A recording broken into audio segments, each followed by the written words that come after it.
Y se escucha hasta allá al fondo. Genial. Bueno, sean todos bienvenidos. Es un conversatorio con Gabriela Núñez.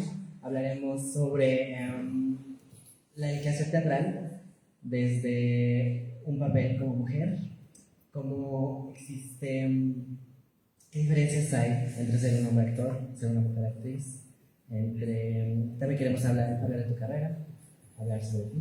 Entonces, antes de comenzar, quiero agradecer a nuestros patrocinadores como siempre, a Topán, a la Fabric 13, a El Forno, el Café Sin Título, Antique Barra de Café, a La Sabrosita y Superfast. Y pues bueno, Gaby es originaria de Durán, de allá esas tierras lejanas. Gaby es egresada de nuestra facultad, no vamos a decir qué año. Sí, 96. 96. Parece. Incluso dice que en sus tiempos no existía el paso, que hasta allá. No existía, ¿verdad, Marco? Marco es de mi generación. No. Marco y yo entramos juntos a la escuela y bueno, él tuvo que suspender temporalmente las clases, pero regresó y terminó con otra generación. Pero no estaba, es que nosotros empezamos en la Facultad de Sebastián Camacho, donde está ahorita Inteligencia Artificial, creo. Ya es una UBI. Es una UBI. Universidad Veracruzana Intercultural.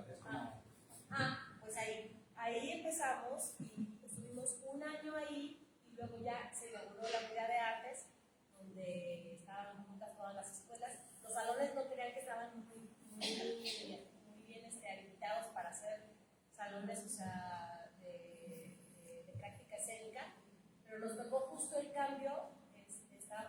Llegamos acá al tercer semestre, así que esto no existía. Eso era. Bueno, igual fue parte del Teatro Estudio de Adams Gransky. Y pues fue miembro de la Compañía Nacional por 12 años, me parece. 14. Y pues tiene una carrera larga, de trayectoria. Nos va a contar. No hay sabiduría. Ancestral. Y nos va a contar un poco, un cacho, ¿no? Unos cachos. Entonces, primero me quiero ir hasta atrás. Quiero que nos cuentes cómo llegó el teatro a tu vida.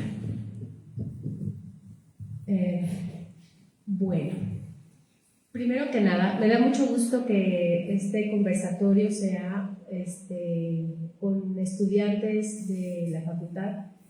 Yo le tengo muchísimo cariño a la Universidad Veracruzana, no solamente porque es la escuela donde me formé, sino porque me empecé a hacer en el ejercicio de la docencia en este lugar, cuando llevaba apenas pocos años de haber ingresado. Empecé el ejercicio y es ahora un descubrimiento para mí muy entrañable. Y otra porque los jóvenes estudiantes que se formaron estando yo del lado en la butaca de la docencia, pues aquí están como Imelda, ¿no? Que fue mi alumna en la facultad y que para mí eso es muy poderoso, poder estar compartiendo con mis compañeros, con nuevas generaciones. Y pues ahorita vendrán también mis alumnas de Casa Azul, que venimos a presentarnos al ratito en la sala 2.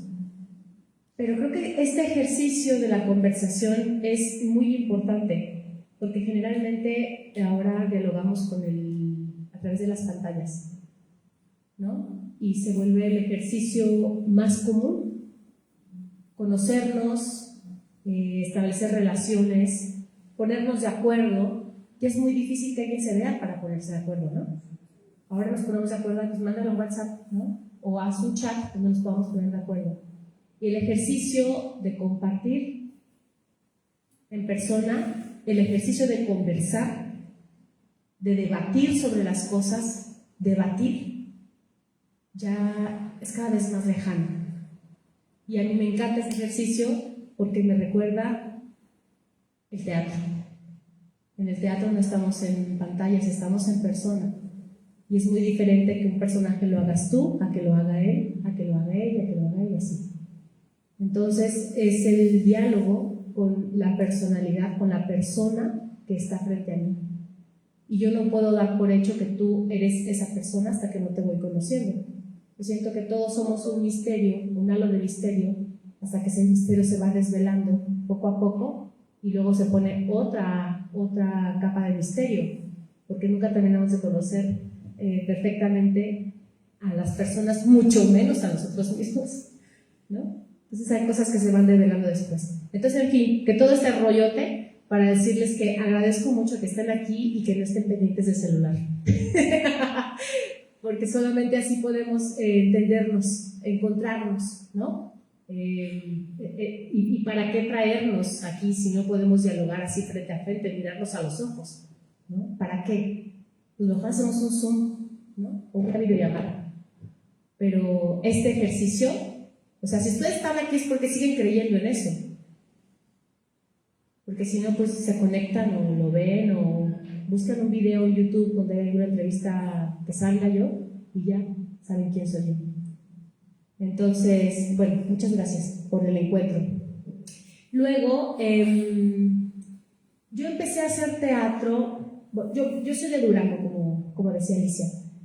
Yo nací en Durango y yo no sabía qué quería hacer de mi vida. Creo que son pocas las personas que dicen, yo quiero hacer esto, ¿no? Cuando son muy jóvenes. Pero, pues por la formación que tenemos, tendríamos que decidir a los 17 años qué queremos hacer el resto de nuestra vida. Eso es muy complicado, ¿no? Porque apenas nos estamos convirtiendo en personas. Y luego decidir en ese momento, y muchas veces pues optamos por lo que tenemos alrededor. Y yo tenía alrededor, pues en Durango, estoy hablando de los 90s, pues muy pocas opciones. Y el arte pues no estaba cerca de mi entorno familiar. Y Durango no es un lugar como Jalapa. Aquí florece, aquí sales y te encuentras el graffiti, el arte en todas partes. Hay galerías, hay todo. Jalapa tiene todo. Y Durango pues es un lugar más árido en su vegetación y también para que crezca algo hay que cultivarlo mucho, regarlo mucho y procurarlo mucho. Así que bueno, pues yo también opté por una ingeniería. Me metí a estudiar ingeniería industrial. Y ya estando después de 3 semestres, un día dije, ¿a dónde estoy yendo? Así como esa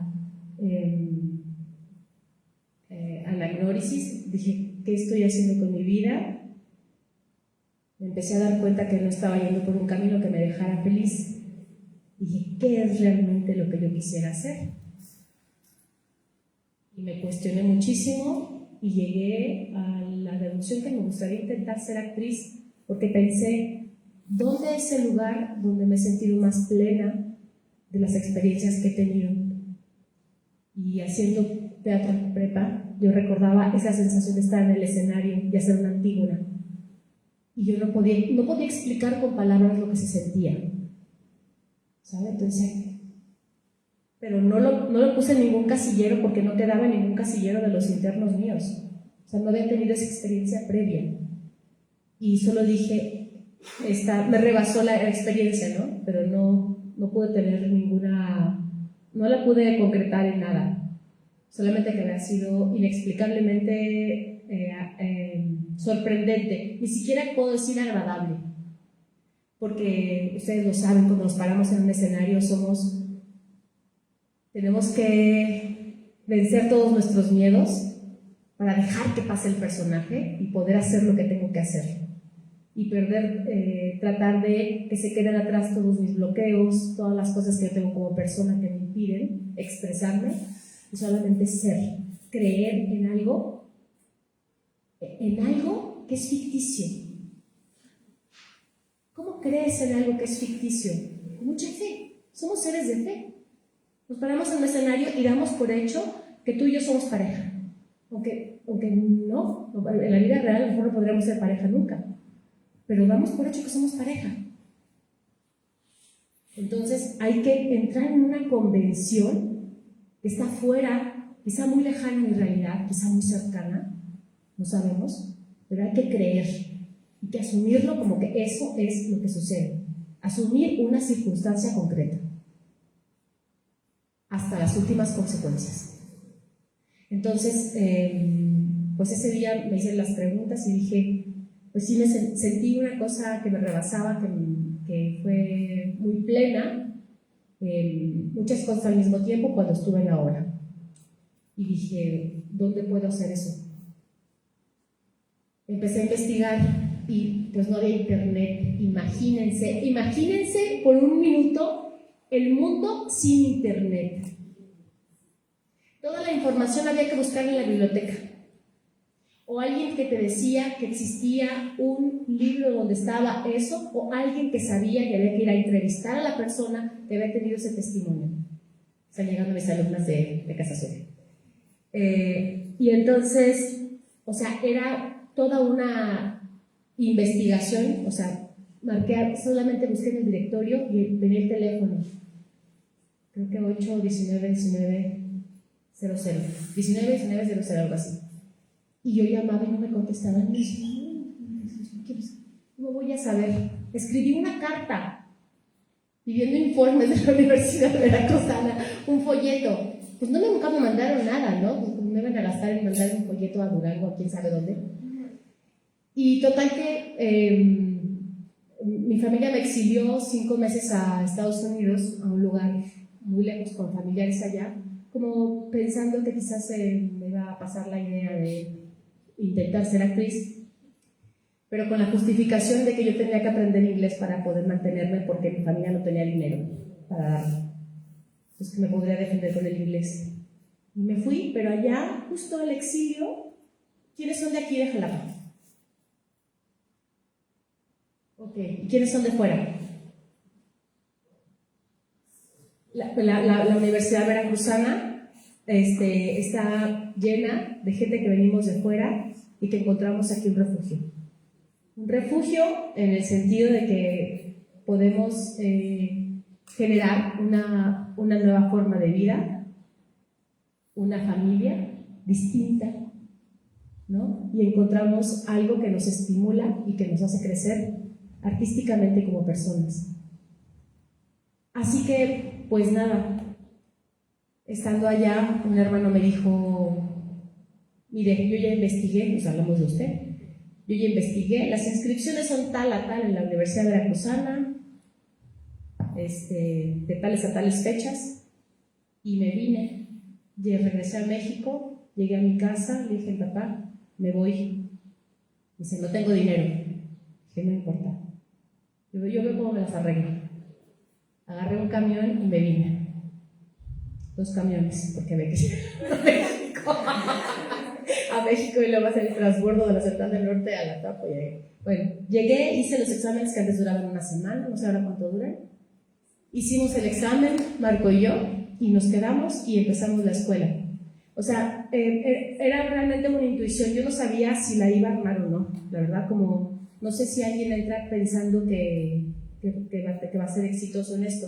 ¿Y qué significa el éxito? Yo no sé exactamente, pero yo no sabía si mis sueños se iban a concretar, si esto era para mí. Más si yo era para esto, si esto era para mí, ¿no? Primero. Y luego que dije, sí, esto es para mí, hay que ver si yo soy para esto. También creo que son 2 cosas diferentes, ¿no? De pronto uno no encuentra su lugar dentro del teatro. Uno sabe que quiere hacer teatro. Y el teatro es tan generoso que tiene muchas vertientes. Puedes estar sobre la escena, puedes estar diseñando, puedes estar ayudando en lo técnico, y todos los trabajos son importantes y necesarios. Porque el teatro sin tramoya no se puede hacer. El teatro sin alguien que diseñe la luz o que alguien que haga la música no se puede hacer. O sea, el teatro es el ejemplo perfecto del trabajo en colectivo. No podemos concebir el teatro, aunque sea unipersonal, sin un equipo, sin un colectivo. Así que otro de los grandes aprendizajes que tiene el teatro es aprender a trabajar en equipo, que es muy difícil, ¿verdad? De pronto en nuestros grupos o con el equipo con que nos toca decimos, ay, no hay totalmente o buena vibra o esto. Y es un aprendizaje personal porque todos queremos estar ahí y a todos hay que aceptar con sus cosas, ¿no? tratar de ver de qué manera somos más útiles también. Dejar un poco atrás el ego y poner siempre el colectivo, o hay algo más grande que mi ego, que es el producto final, que es la obra.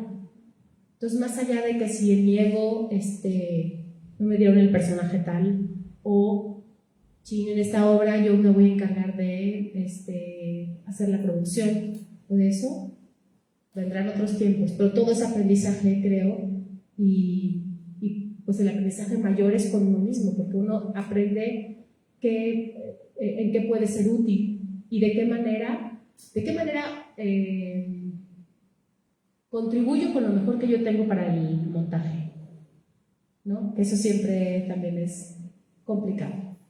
Así que así llegó, sin que yo me lo pensara, y fue una intuición venirme a Jalapa, la verdad. Y llegué y, mira, 16 años me quedé en Jalapa. Y justo creo que es algo muy común, por lo que he escuchado, que se escapen de sus casas. O que tomen la decisión así de un día para otro, que digan, no, sí, es esto para mí, y se vengan corriendo a Jalapa, ¿no? Porque sí es un lugar muy, muy padre, me encanta. Pero me gustaría igual que nos platiques cómo es la percepción, bueno, en estos tiempos, cómo era la percepción social de que una mujer hiciera teatro. Para empezar, allá en Durango y en Jalapa, ¿qué diferencia había? Así lo voy a poner un ejemplo. Cuando yo le dije a mi papá, quiero ser actriz, me respondió, tú lo que quieres es una vida de libertinaje, que aquí no puedes tener. Porque ese es el prejuicio. Y yo nunca culpé a mi papá, porque mi papá era un hombre de 80 años. Yo era su hija más pequeña, y él me veía de otra manera, ¿no? Él pensaba que mi realización iba a estar en otro lugar. Y para él eso, o sea, se va a ir a trabajar. Me dijo, ¿de qué vas a trabajar? En una cantina. Le dije, no, no necesariamente. Le dije, pues puedo trabajar, puedo hacer muchas cosas. ¿Qué sabes hacer? Dime qué sabes hacer. Aquí tienes todo. Aquí tienes cama, tienes alimentos, tienes todo, tienes casa. ¿Qué vas a hacer para vivir? Yo no tengo dinero. Dije, pues sí puedo ser mesera en una cantina. No, papá, no, o sea, en algún otro lugar. Y le dije, puedo también se escribir a máquina muy rápido. Había aprendido mecanografía muy bien. Y me decía, pero no eres secretaria bilingüe. Y ahí fue donde me agarró para. Entonces, con eso te digo qué concepción tenía mi papá de lo que no te podía terminar yo siendo actriz. Y aquí, yo cuando llegué a Jalapa, pues venía de un lugar frío. Yo creo que el clima sí nos determina mucho. Fíjense, no es igual el comportamiento de alguien que vive en un clima muy frío que de alguien que vive en un clima muy cálido, y donde en ese tiempo, por ejemplo, yo me ponía una camisetita de tirantes. Mi papá me dijo, ay, vas desnuda a la calle. Vas desnuda, vas casi desnuda a la calle. Así como está Yera, ¿no? Con un topsito. Con un topsito. Me dice, vas semidesnuda a la calle. Y yo, no, papá, traigo una camiseta. Llegué aquí y vi los escotes. Y dije, ¡oh! Y entonces, aquí está la metáfora mayor. Me empecé a soltar el pelo y me di cuenta que yo tengo el pelo rizado. No lo sabía. En 19 años yo no sabía, porque yo me bañaba, me agarraba el pelo y me hacía mi cola. Luego, imagínate, competencia de así. Pero yo nunca me dejaba el pelo suelto. O sea, es como una paráfrasis de cómo era, ¿no? Mi vida, mis conceptos así. Y educada también en una costumbre muy, muy religiosa. Entonces era otra vida. O sea, cuando llegué a Jalapa y empecé a ver eso, y empecé a ver con la música, yo tenía prejuicio con la música, con la salsa y con la cumbia, porque allá pues pura norteña, ¿no? pero llegué a caber y empecé a ver la complejidad de todo, los pelos sueltos, los escotes, las faldas, las mujeres disfrutando su sensualidad y su sexualidad también, la gente, y para mí fue un cambio muy fuerte. Más allá de acá, porque yo me empecé a cuestionar en qué lugar estoy yo de esto, que no he descubierto yo de mí misma. O sea, si no sabía ni siquiera cómo era mi pelo, no sabía tampoco qué había en mi interior, ¿no? Y fue un proceso que me llevó mucho tiempo, todavía ando en esas, ¿no?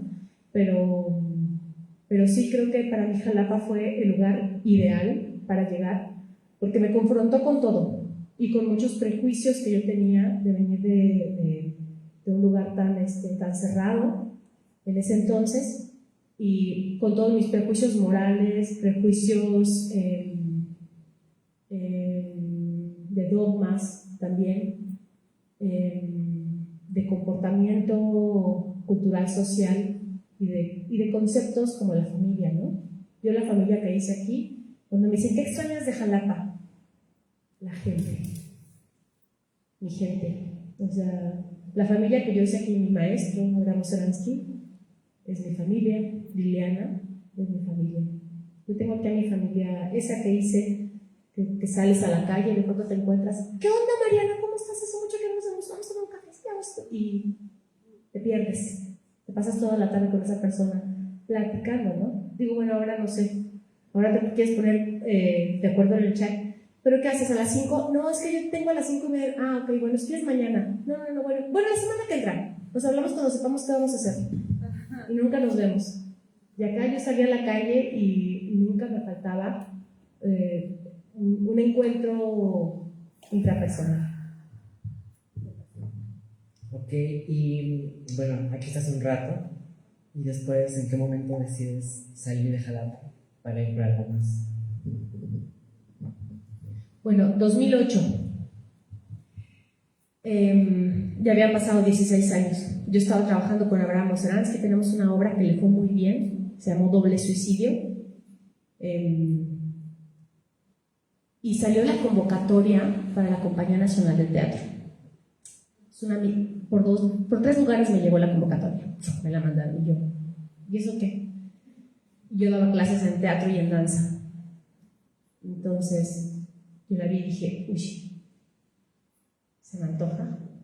Nunca me quise ir a México como a... Yo tenía todo lo que necesitaba aquí, siempre lo tuve.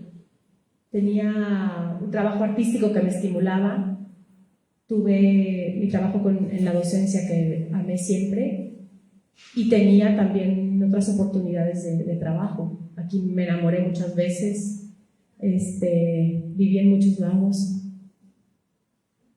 Pero de pronto llega esto y me dije, ay, sí quiero. Y bueno, dije, ay, ¿qué hago? Porque siempre que aplicas a una convocatoria, pues piensas que podrías quedar, ¿no?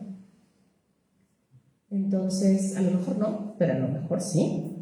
¿Y qué tal que si quedas? ¿Qué vas a hacer? Entonces, apliqué pensando que lo más probable era que no, pero ¿qué tal que si quedo? Y me fui a hacer mi audición a México y ¡zas! Que me quedo. Y pues deshice mi casa y hablé con mi maestro.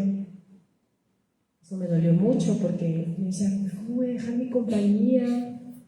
El grupo con el que tantos años he trabajado, Liliana, que es mi compañera hermana de escena, ¿cómo los voy a dejar? Y le dije a Abraham, primero cuando apliqué le dije, salió la convocatoria para la Compañía Nacional. Me dijo, sí, ya me avisaron, voy a ser jurado. Pero él iba a ser jurado en los papeles de los mayores, ¿no? En 2 categorías. Dije, dije, ¿cómo ves? ¿Te vas a quedar? Dije, a ver, o sea, primero la parte administrativa, a ver si paso. Le dije, nadie me conoce fuera de Jalapa. ¿Te vas a quedar? ¿no? Las convocatorias, ustedes saben, para que no piensen que me echó ahí una manita. No, ellos no pueden, si tienen un nexo con una persona, no pueden ser jurados de esa persona, y él calificó a los más grandes, ¿no? Los que tenían mayor experiencia. Entonces me dice, luego ya fui a hacer mi audición, me quedé y me dijo, ¿cuándo te vas? Dije, oye, Bram, pero es que yo me siento rara porque, pues, no vi. Me dijo, no. Me dice, yo creo que es algo que tienes que hacer. Me dijo, y ojalá y te dejen hacer todo lo que tú puedes hacer.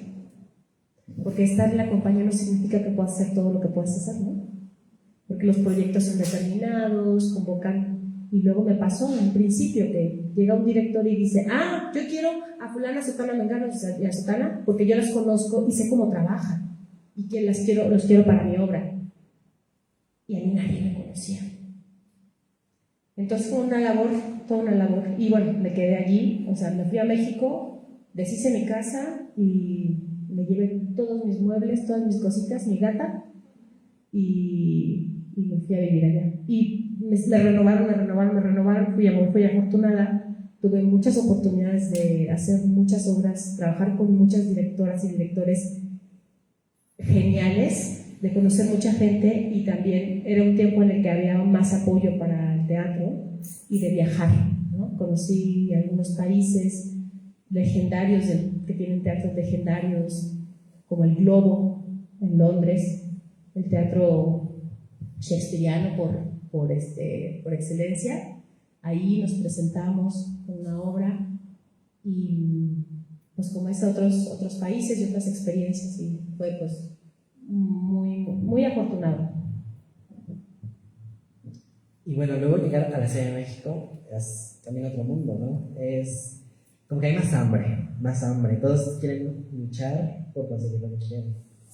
Y dentro de este ambiente más competitivo, ya estando como en una compañía más, pues de más reconocimiento a nivel, pues justo, a nivel nacional, ¿cómo sentías ese trato entre teatreros y teatreras? ¿Había alguna diferenciación de género? ¿Había alguna brecha en el momento en que tú estuviste ahí? Yo creo que como en todos los ambientes, antes había más jerarquías, ¿no? Ahorita ya no, ahorita todo es un poquito más horizontal, todavía no completamente, pero siento que ahorita todo es más horizontal, y antes había más jerarquías. Entonces los de mayor experiencia te miraban como diciendo, ¿y tú quién eres? ¿Tú con quién te formaste o dónde estudiaste? ¿No? Y yo viví eso un poco, como, ¿y tú? No te conocía, ¿qué has hecho? ¿No? Y yo, pues es que yo vengo de Jalapa. Pero a mí me ayudó mucho no sé si decirlo como mi descaro o algo, porque desde que hice la audición yo tenía muy claro, yo dije, si les sirve lo que yo soy, está muy bien. Si no les funciona lo que yo soy, también está muy bien. Me lo preguntaron en mi audición, ¿y por qué estás aquí? Pues porque me gustaría tener la experiencia de hacer teatro aquí y no sé qué. Y me dijeron, ¿y cómo te sientes comparada con la gente de tu generación? Bien. Dije, bueno, no conozco a mucha gente de mi generación de aquí. Conozco a los de Jalapa, pero los de aquí no conozco a muchos. Entonces no conoces a nombres como fulana, sutana, mengana, perengana. Dije, no, he oído de ellas, pero no las conozco. Entonces me dijeron, ¿y si no te quedas en la compañía, qué vas a hacer? Pues regresar a Jalapa. Allá tengo mi compañía, tengo todo, tengo mis clases. Entonces, en realidad yo dije, bueno, si me quedo, es fantástico. Si no me quedo, pues yo sigo en mi trayectoria de felicidad, ¿no? Les digo, yo estaba alimentada artísticamente y personalmente muy bien alimentada aquí. No me hacía falta eso, pero sí había un huequito de hambre de probar experiencias nuevas. Y por eso me fui. Entonces, sí había más jerarquías, hubo esta cosa como de, ¿tú quién eres que no te conocemos, no? Y tuve que ganarme el derecho de piso, digamos, pero no tuve que pelear con nadie.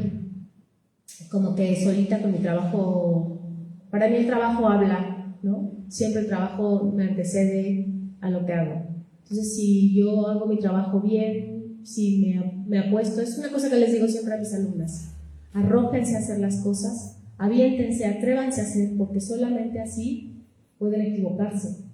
Y si uno se equivoca, puede aprender más que si no se equivoca. Entonces, eso es fácil decir, es difícil hacer, yo lo sé. Pero es verdad, proviene de una verdad. Quien no se atreve, fíjense, cuando hago mi revisión para sentirme valiente otra vez, que a veces me entra la cobardía, yo creo que a todos nos entra, ¿no? Pero cuando me siento cobarde y digo, a ver, Gabriela, a los 19 años enfrentaste a tu papá, que era mi figura más poderosa. Me fui a vivir a una ciudad totalmente desconocida para mí, del otro lado del país. Hice mi carrera, me atreví a hacer obras y trabajos. Entré a trabajar en la televisión, trabajé 5 años en RTV. Me atreví a hacer cosas que no había experimentado nunca. Y no sé si lo hice bien o mal, pero me atreví. Entonces, cuando me siento cobarde, digo, a ver, Gabriela, ya te has atrevido a hacer otras cosas. Arriésgate, aviéntate a hacer las cosas, porque si no te atreves, nunca vas a saber si lo puedes lograr o no. Me atreví a venir, si podía ser actriz, que era una cosa rarísima en Durango. Solamente Dolores del Río, ¿no? Que era de Durango. O sea, tienes el antecedente de Dolores del Río y dices, no, pues yo nunca voy a ser Dolores del Río. Pero yo quería, a mí me interesaba el teatro y tampoco sabía por qué, pero era mi intuición, el teatro. Más que la televisión y más que el cine, me interesaba el teatro. Y pues mira, ahí ando todavía. Y aquí, bueno, mientras estás en la compañía, ya había entrado Casa Azul a escena, ¿o en qué momento llega ese trabajo, esa labor de docente? Pues mientras estuve en la facultad, en la compañía, yo venía una vez al año y daba talleres en la facultad de teatro. Pues daba talleres intensivos de una semana y trabajaba con quien se inscribía, pues, ¿no? Y hasta que ya, porque todavía la materia era mía, que era una materia que era mía, hasta que ya dije, bueno, pues esto pues no funciona porque yo sigo haciendo mi vida ya, en fin. Entonces dejé momentáneamente la docencia y yo siempre la extrañé, la verdad. El encuentro con estas personas que llegan y que de pronto dicen, ¿es este mi lugar? ¿Cómo? Tengo miedo de hacer las cosas. O sea, yo me encuentro ahí también. O sea, me puedo todavía encontrar ante muchas situaciones. Entonces, cuando se terminó mi periodo en la compañía, yo ya sabía que se iba a terminar en diciembre de 2022, y en octubre me llama la directora de Casa Azul y me dice, hola Gabriela, oye, ¿te gustaría dar clases en Casa Azul? Dije, sí, me encantaría, porque justo estaba yo por salir, ¿no? Dije, sí, ¿qué hay que hacer? Pues no sé qué, dije, puedo empezar mañana mismo. Y empecé al día siguiente. Me fui a Casa Azul y ahí empecé, y ahí estoy todavía trabajando. El trabajo que traemos ahora es el producto ese es parte del grupo. No lo dije, lo pensé, ¿verdad?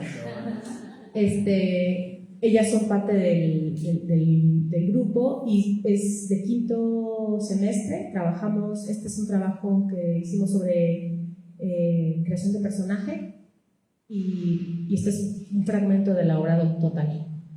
Y pues eso. Entonces regresó hace 3 años la docencia, ya otra vez, más que con talleres esporádicos y así, con el trabajo de grupo, hace 3 años. Y pues bueno, también estás como recientemente empezando a hacer más cosas en cine, cosas en series, ¿no? Estuviste en Te lo paró. ¿Quién fue el conversatorio? ¿Se enteró? A eso. Igual me contaron el chisme de que vas a estar en Agua para el Chocolate la segunda temporada. Has estado en producciones de ViX. Cuéntanos qué tanto disfrutable está siendo este nuevo proceso, esta nueva forma de actuar y todo esto. Siempre es un cambio, quizá a alguna persona se le da más fácil. Como les dije hace rato, yo no pensaba no era como mi objetivo, pero finalmente en la realidad de nuestro país, y yo creo que no solo de nuestro país, sino de muchas partes, vivir del teatro es muy complicado. Solamente actuar en teatro. Armas tus proyectos y todo y das temporadas. Ahora están empezando a pagar ensayos en México, siempre y cuando sea un EFI, producto de un EFI-teatro, de un estímulo fiscal. Pero si no, nadie te paga ensayos. Y todo ese tiempo en el que tú te tienes que trasladar, tienes que comer en la calle porque llegas a tu ensayo corriendo y así, eso pues nada, tú ves cómo te las arreglas, ¿no? Entonces el teatro realmente es complicado, vivir solamente de eso. Y uno entonces pues das clases y de pronto sucede esto otro, ¿no? De las series y las películas.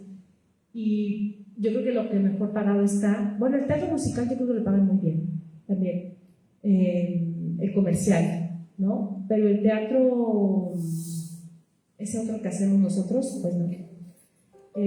O te vas a taquilla o te comprometes con una cantidad equiparable con el tiempo que tú ensayas y el tiempo que inviertes al estudio y a la investigación, pues no se paga, ¿no? Pues realmente es un regalo que uno se da hacer teatro, a menos que estés en la compañía, ahí te pagan solamente por actuar. Y pues trabajar en audiovisual es mucho mejor pagado. O sea, las series es lo mejor pagado en este país. El cine, a lo mejor el cine comercial también, pero el cine independiente tampoco es bien pagado. Los cortometrajes, uno hace un cortometraje y tampoco. Está complicado, pero mírenos. O sea, hay algo que mueve la pasión y el deseo que es muy fuerte, que nos hace estar en el lugar donde queremos estar.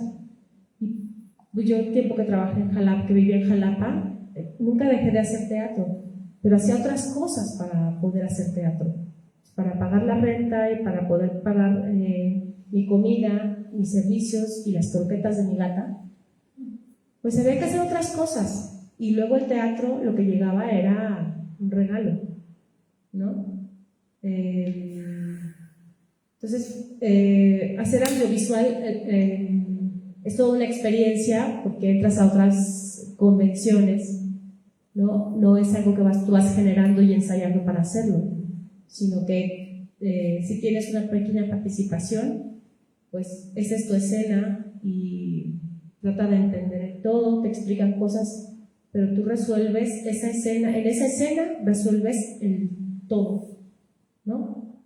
Entonces, el quién soy, de dónde vengo y a dónde voy, ¿no? Famosísimas preguntas, y qué circunstancias tengo antes y qué se tiene que ver, ¿no? ¿Qué función cumple dentro de esta ficción mi personaje? Y resolverlo, tratar de hacer lo menos posible para que se vea todo lo que está dentro, no lo que uno hace por demostrar. No sé si me explico. O sea, si tú lo crees, si tú lo piensas como lo asumes, no es necesario demostrarlo. La cámara te lo capta así. Inclusive el miedo, ¿no? Que te paralizas o que estás muy pendiente, todo eso lo nota la cámara. O sea, hay que solamente ser en un tamaño más chiquito. Y ahí está, y la cámara te lo capta. Entonces, hay una escena de la que yo me siento orgullosa. Si pueden ver la película Ruido, de Natalia Beristain, ahí y tuve la fortuna de que me dejó, el monólogo me lo dejó completamente a cuadro, así en close-up, y ahí fue una escena muy difícil para mí, porque ahora estamos hablando más de desaparecidos, pero decimos en 2021, y estos grupos existen desde hace muchos años. Las buscadoras tienen muchos años buscando a sus familiares, porque las desapariciones empezaron, bueno, generalmente en los gobiernos de los 2000, pero siempre ha habido desaparecidos. Entonces, yo la escena la grabé, no sabía, pero todas las personas que estaban a mi alrededor eran familiares de desaparecidos. Y yo me sentí muy presionada a hablar con la verdad. Dije, nada más falta que venga la actriz y quiera hacer un melodrama aquí, cuando están las personas que viven esa realidad, me voy a morir de la vergüenza, ¿no? O sea, la ficción nunca alcanza la realidad. La realidad que vive una madre o una familiar con su desaparecido es muy difícil de ficcionar, muy difícil, porque tienes que alcanzar un grado de realidad que no ofenda a esas personas, ¿sabes? Y bueno, pues me sentí súper mega presionada por eso, y bueno, afortunadamente Natalia tomó la decisión de dejarme casi toda la escena, toda la secuencia en close-up. Y terminando, mi mayor regalo fue que una señora me dijo, yo no sabía que eras actriz, pensaba que eras una de nosotras. Entonces ya dije, descansé un poquito porque es una responsabilidad muy grande. Y luego el teatro me regaló otra oportunidad de hacer una madre que mira, me han perseguido esos personajes. Digo, algo tengo que aprender de esto, algo tengo que sacar de esto. En televisión también me tocó hacer una madre que le desaparecen a su hija. Es que hay que hablar mucho del tema, porque sigue siendo una realidad y hay que hablar hasta que deje de suceder. Luego dicen, pero ¿por qué siguen hablando? ¿Y por qué estas obras feministas? ¿Y por qué? Pues sigue pasando. ¿Cómo que por qué? El teatro es un reflejo de la realidad. No podemos dejar de hablar de eso. Hay que hablar de otras cosas también, en efecto. Yo pienso que no hay que solo hablar de eso, pero eso tiene que estar en la agenda. Sobre todo si es algo de lo que yo quiero hablar, ¿no? O sea, si es algo que a mí me toca, pues hablaré de eso. Pero no podemos dejar de hablar de eso hasta que deje de ser un tema que nos atraviesa como sociedad. Eso pienso yo. ¿Ya me fui por favor? Me encanta que platiquen de todo. Ahora me gustaría que si ustedes tienen alguna pregunta especial, rápido, genial. Una pregunta, usted habló de que viajó a México, veniendo todo aquí. Vemos una realidad también cuando, desde hace mucho tiempo, hay un centralismo en el DF, por decir algo, por materializarlo, todos los impuestos del 96% están allá, y nada más nos regresan el 4%. Y por eso las ciudades como Jalapa, que es una ciudad que tiene características muy connotadas, y que aquí se viene la gente de todos lados del estado, inclusive de otros estados, a estudiar aquí teatro, por ejemplo. No tenemos la oportunidad, no se ve la oportunidad porque no se crece, porque no hay dinero. ¿Sí? Y la pregunta así concreta es, ¿usted lo vivió y cómo lo vivió? ¿Cómo lo observó? Bueno, yo llegué allá en una situación de absoluto privilegio. Eso tengo que admitirlo. Yo aquí vivía con muy poquito dinero, porque no necesitaba más, ¿no? Y llegando allá, pues claro, lo primero que me encuentro es una renta. Yo aquí rentaba una casa y subarrendaba 2 cuartos, pero yo rentaba una casa por dos, no es cierto, la última donde viví, una casa por 2,200 pesos, una casa. una casita, pues, ¿no? Una casita, por humanidades. Llegando allá, me encontré un departamentito, una salchichita, lo más barato, 5,000 pesos. Entonces, los sueldos tienen que ir de acuerdo a eso. Claro, porque, entonces, y yo aquí, bueno, pues en la universidad, chicas, hay que agradecer a sus maestros y maestras porque ganan muy poco. Porque se gana muy poco en las universidades. La UNAM paga fatal. A menos que tengas ya todas las prestaciones de un tiempo completo y que seas así. Pero si no, la educación está muy mal pagada.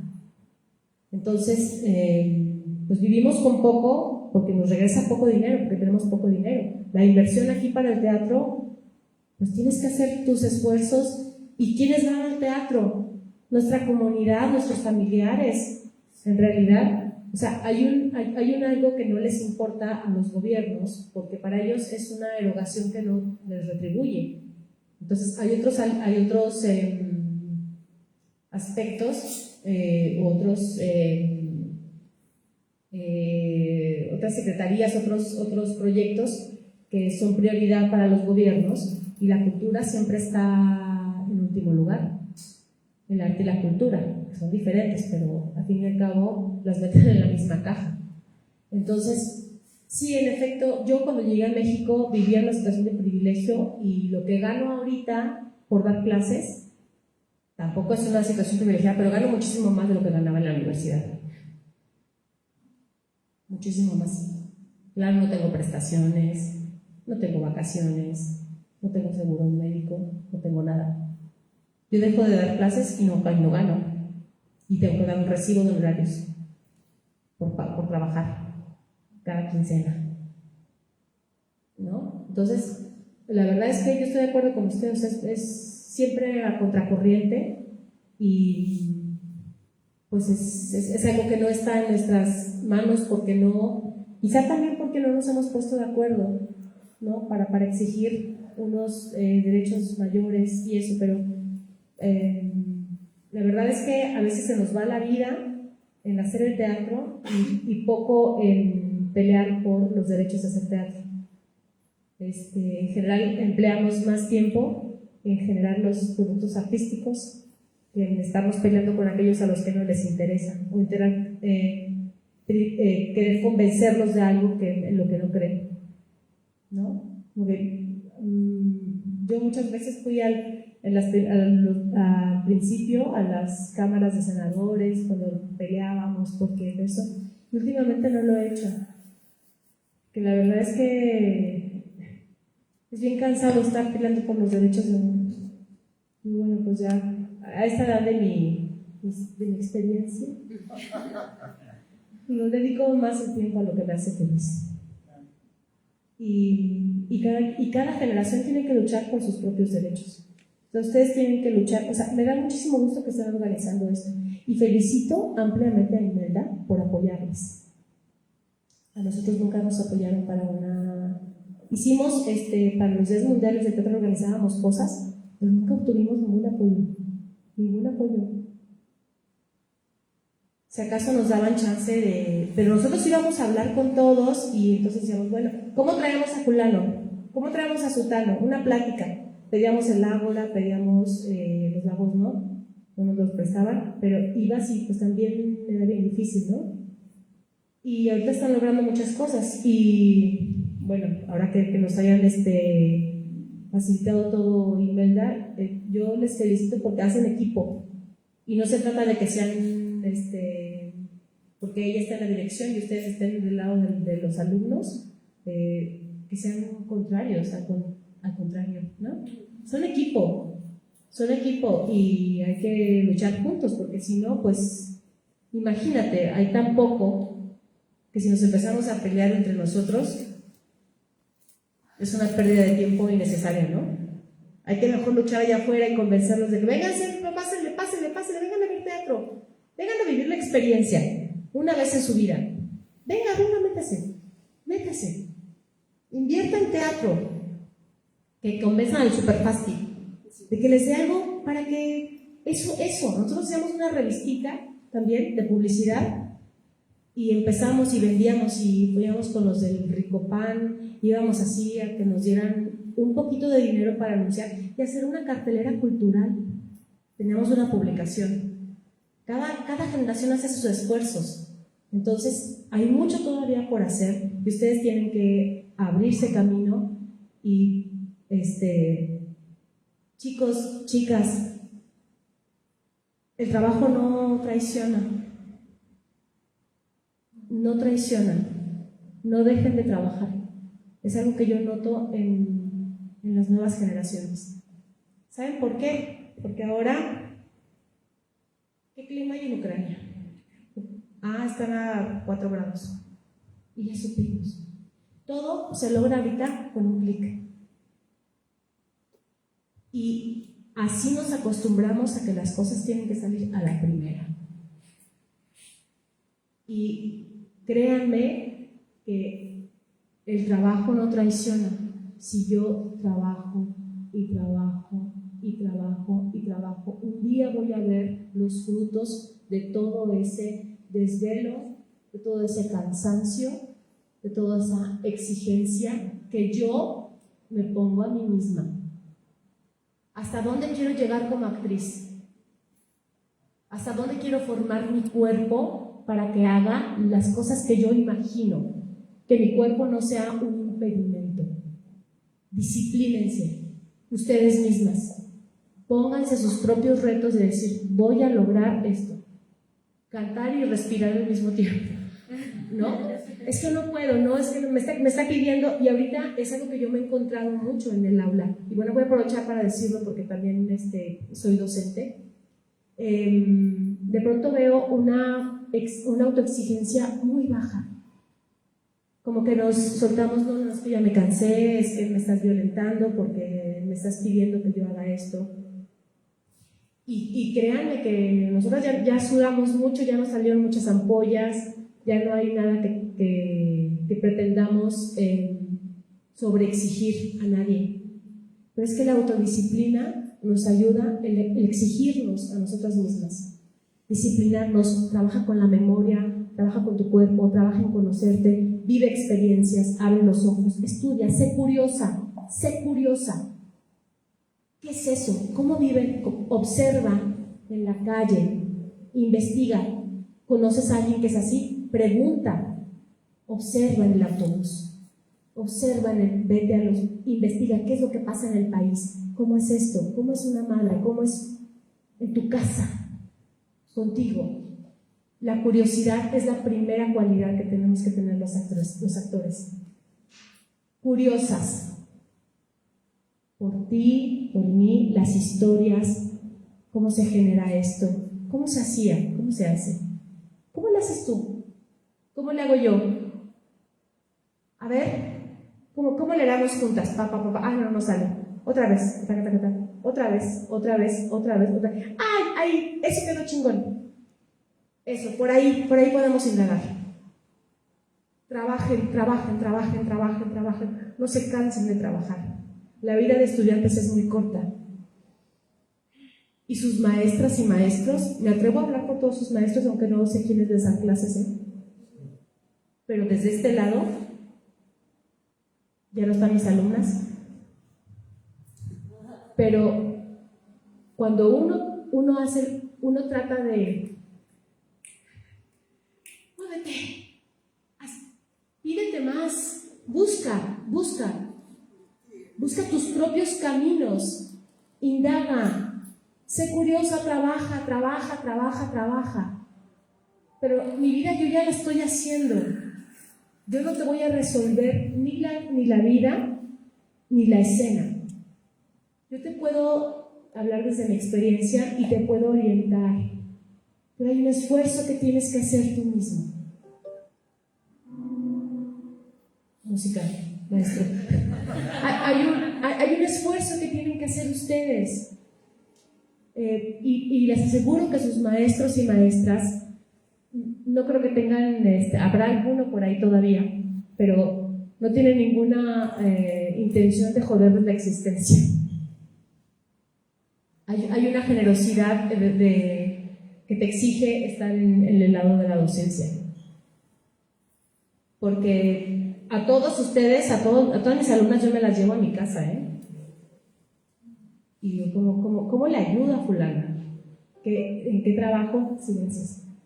¿Qué hago para que modifique esto? ¿Cómo le explico? Yo no le puedo resolver la vida, pero ¿cómo le ayudo? ¿Cómo le ayudo? ¿Cómo le estimulo? ¿Qué le digo?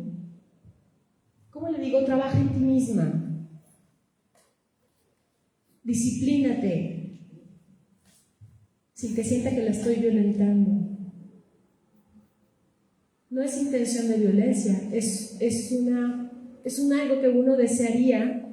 No hay mayor satisfacción para los maestros que ver que sus alumnas hacen cosas.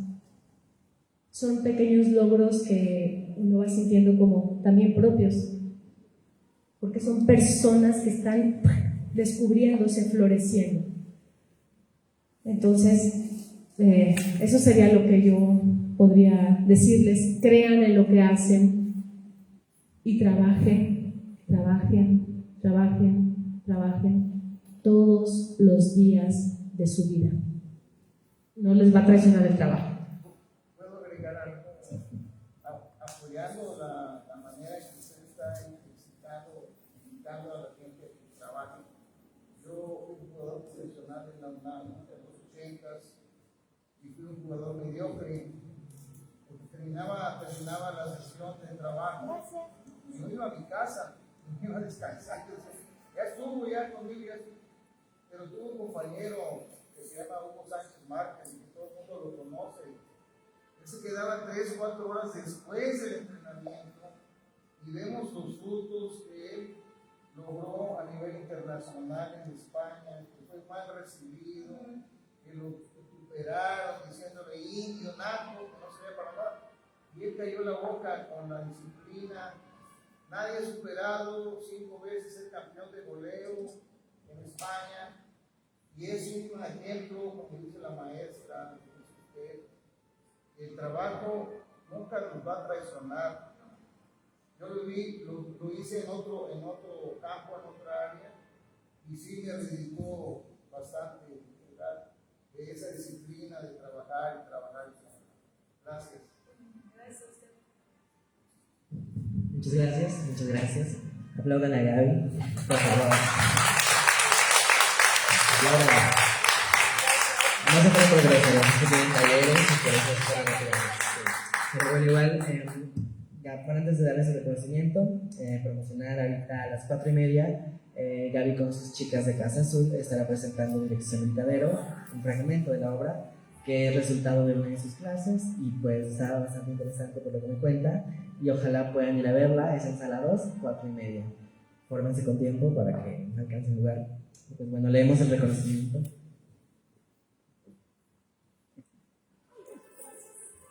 La Universidad Veracruzana, a través de la Facultad de Teatro, otorga la presente constancia a Gabriela Núñez por su participación en el conversatorio realizado durante el Festival del Día Mundial del Teatro 2025, celebrado del 26 al 29 de marzo de 2025 en la Facultad de Teatro de la Universidad Veracruzana. También en patrocinio de